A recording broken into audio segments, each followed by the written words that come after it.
আমার সামনে দেখতে পাচ্ছেন অনেকগুলোই লেবু রয়েছে। আজকে আমরা লেবু কাটা দেখব। এই লেবুটি আমি সামনে নিলাম।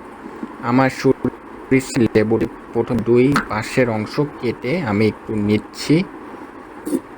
ওকে, সো আপনারা দেখুন এই যে লেবুটা কিছুটা একটা শেপে আসছে। এখন আমি এটাকে 8 টুকরো করার ট্রাই করব। ওকে, সো মাঝখানে আমি কেটে নিলাম। একদম অনেক বড় লেবু যেহেতু এভাবে করে নিলাম। এই দেখুন লেবুর ভিতরে অনেক রস ভরে আছে এবং এটা খুব সুস্বাদু বা টক জাতীয় ফল।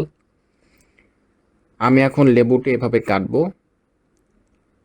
লেবুটি আমি এখানে রাখলাম। প্রথমে একটা পার্ট আমি কাটবো। এই পার্টটিতে আমি ছুরি দিয়ে কাটার ট্রাই করব। ওকে, 1 2 আমি অর্ধেক করলাম, তারপরে হচ্ছে অর্ধেক। এখানে 4টি টুকরো আমরা করেছি, ঠিক আছে। এখন আমরা এই দেখুন এই 4টি টুকরো হওয়ার পরে আমরা ওই অংশটিও এরকম 4টি টুকরো করে নেব।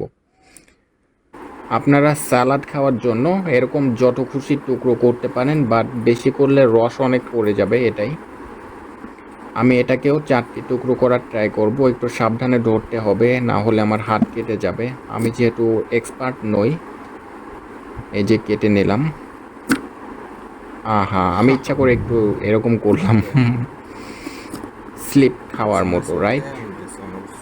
সো এটাকেও কাটলাম, এটাকেও আমরা কাটলাম।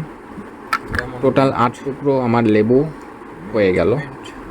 এই দেখুন এই 4টি। সো আমরা এই লেবু এখন খেতে পারি। সালাদের মতো আমি তৈরি করেছি। আপনারা যারা লেবুর শরবত বা অন্যান্য কাজে ইউজ করবেন তারা চাইলে অন্যভাবেও করতে পারেন। যেহেতু বড় লেবু তাই বেশি টুকরো করাই খুব ভালো। অ্যান্ড এভাবে তৈরি করে পরিবেশন করুন আপনার পছন্দের অনুযায়ী লেবু। Thanks for watching.